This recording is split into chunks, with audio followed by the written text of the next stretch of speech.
사람은 연약해서 보지 못하는 것들이 많이 있습니다. 영적인 것은 보지 못하여 하나님을 보지 못할 때가 많습니다. 그러므로 우리는 하나님이 우리에게 은혜로 보여주신 것들을 잘 간직해야 합니다. 주의 은혜를 잘 간직하고 주의 말씀을 잘 간직하며 말씀대로 살면 우리는 주와 바른 관계를 맺으며 주님 주신 은혜와 사랑으로 행복한 인생이 될 것입니다. 오늘 이 하루가 주님의 말씀 안에서 주님과 바른 교제를 맺으며 주의 축복을 누리는 복된 하루가 되길 예수님의 이름으로 축원합니다. 오늘은 이사야 63장과 64장의 말씀을 통독합니다. 63장 자비와 은혜로 너희를 보호하리라. 첫 번째 63장 1절에서 6절 여호와의 두려운 형상의 환상을 통한 선민 대적의 보복 시행 예언 1절에서 3절 여호와께서 심판을 집행하시리라. 에돔에서 오는 붉은 옷을 입은 이가 누구인가? 내가 노함으로 무리를 밟아서 선혈이 내 옷에 튀었도다. 4절에서 6절 선민의 대적에게 여호와께서 보복하실 것을 다시 묘사하다. 내 원수 갚는 날 내가 구속할 해가 왔으나 나를 도와줄 자가 없도다.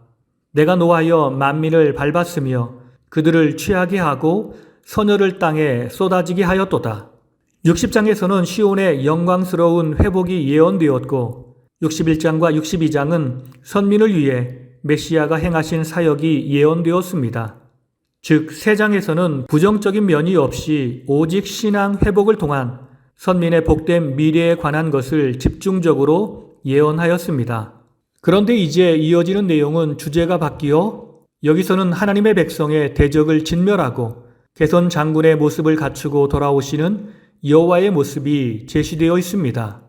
이는 장차 사단의 세력을 진멸하실 메시아 예수 그리스도의 사역을 암시한다고 볼 수 있습니다. 여기서 하나님은 대적을 짓밟아 그 피로 붉게 물든 옷을 입고 개선하시는 것으로 묘사됩니다. 이는 요한계시록에서 그리스도가 사단의 세력과 주님을 믿지 않는 세상을 심판하실 때에 백마를 타시고 피 뿌린 붉은 옷을 입은 가운데 친히 맹렬한 진노의 포도주 틀을 밟는 자로 예언되는 것과 관련이 있습니다. 에돔은 이스라엘과는 형제의 나라이지만 끊임없이 이스라엘을 괴롭혔던 나라, 곧 세상을 상징합니다. 두 번째 63장 7절에서 14절 선민을 위해 베푸신 여호와의 구원과 사죄의 은총을 회상하다. 7절 내가 여호와께서 우리에게 베푸신 모든 자비와 은총을 말하리라. 8절에서 9절 선민을 향하신 택하심과 구원의 회상 그들은 나의 백성이요 거짓을 행하지 아니하는 자녀라. 내가 그들의 구원자가 되사 모든 환난에 동참하시고 구원하셨도다. 10절에서 14절 선민을 향하신 사죄와 인도의 회상 그들이 반역하여 성령을 근심하게 하였도다. 옛적 모세의 때에 출애굽을 인도하신 이와 같은 이가 어디 있느냐? 너희를 가축같이 편히 쉬게 하신 이가 어디 있느냐?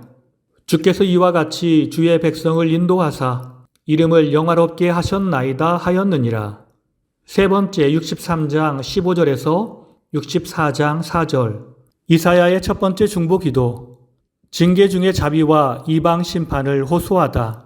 15에서 17절 징계에 처해진 선민을 향한 아버지로서의 자비와 사랑 간구 주여 하늘에서 굽어 살피시어 보옵소서. 주께서 베푸시던 간곡한 자비와 사랑이 내게 그쳤나이다. 어찌하여 우리로 주의 길을 떠나게 하시며 주를 경외하지 않게 하시나이까. 주의 종들 곧 주의 기업인 지파들을 위하여 돌아오시옵소서. 63장 18절에서 64장 4절 선민을 유린한 이방 원수들을 향한 주의 강림과 심판 간구 우리의 원수가 주의 성소를 유린하였나이다. 우리가 주의 온전하신 보호하심을 받지 못하고 있나이다. 주여 강림하시어 주의 원수들과 이방 나라를 떨게 하옵소서. 주의 강림은 온 세상을 흔들고 사람들에게 두려운 일이오니 오직 주님만이 주를 앙망하는 자에게 능력을 베푸시는 주님이십니다. 지금 이사야가 무엇을 위해 기도하고 있습니까?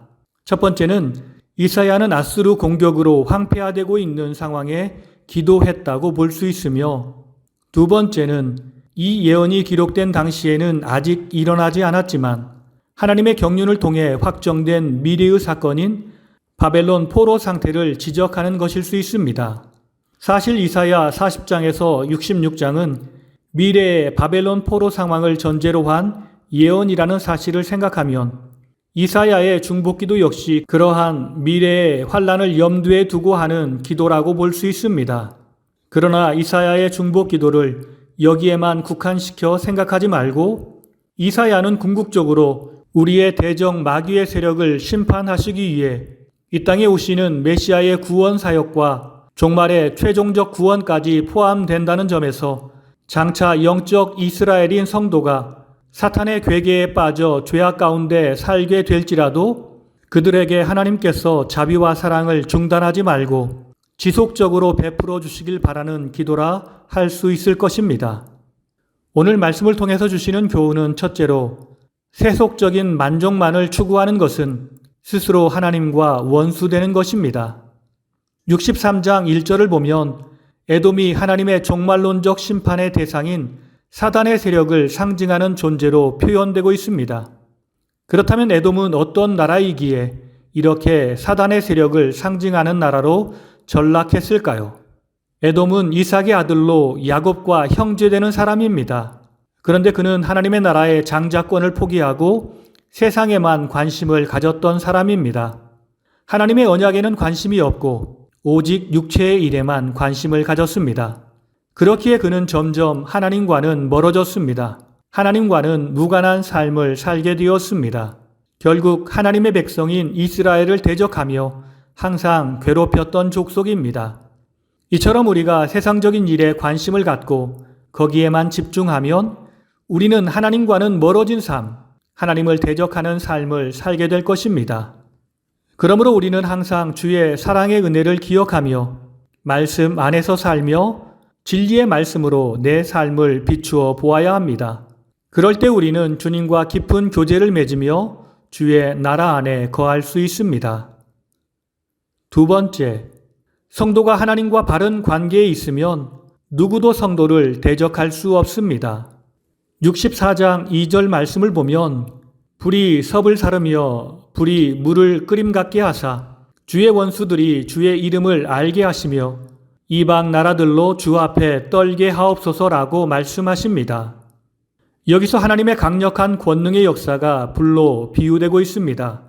불은 무엇이든지 태우는 성질이 있습니다. 무엇이든지 불이 한번 붙으면 흔적도 없이 사라지고 맙니다. 불은 강력한 쇠도 녹이는 힘이 있습니다. 이처럼 하나님은 강력한 힘을 가지신 분이십니다. 이스라엘은 하나님과 바른 관계를 유지하고 있을 때만 해도 감히 이방 나라들이 이스라엘을 대적할 수 없었습니다. 그것은 이스라엘 자체가 강했기 때문이 아니었습니다. 이스라엘은 세계 여러 나라들 중에 지극히 작은 나라에 불과합니다. 그런데 하나님이 강한 힘과 이스라엘을 향한 사랑으로 그들과 함께 하셨기에 강력한 나라가 될 수 있었습니다. 우리가 강해지는 것은 우리의 힘과 능력이 아닌 오직 강력한 능력의 하나님과 함께할 때입니다. 그러므로 우리는 항상 말씀 안에서 주님과 바른 관계를 맺으며 동행해야 합니다. 그럴 때 주님이 우리와 동행하시며 우리가 세상을 이길 힘과 능력을 베풀어 주십니다. 다 함께 기도하시겠습니다. 진실로 살아계셔서 우리와 동행하시며 우리에게 진리의 빛을 비춰주시는 주님, 우리를 항상 사랑으로 붙들어 주시니 감사합니다. 우리가 세상에 살면서 주의 말씀을 무시하며 세상으로 나아가지 않도록 주여 우리의 마음과 생각을 주관하여 주옵소서. 하나님을 대적하는 자들도 처음에는 하나님을 알았던 사람임을 기억하며 우리도 실수하면 세상으로 나아갈 수 있음을 기억하며 항상 말씀을 내 삶에 새기는 삶을 살게 하옵소서. 주님과 바른 교제를 통해서 주님의 마음을 알고 주님의 뜻을 알아 이 세상에서 주의 뜻을 선포하며 사는 주의 백성이 되게 하옵소서. 그래서 모든 사람이 우리의 삶을 통해 주의 영광을 보게 하옵소서. 살아계신 우리 주님, 예수님의 이름으로 기도드립니다. 아멘.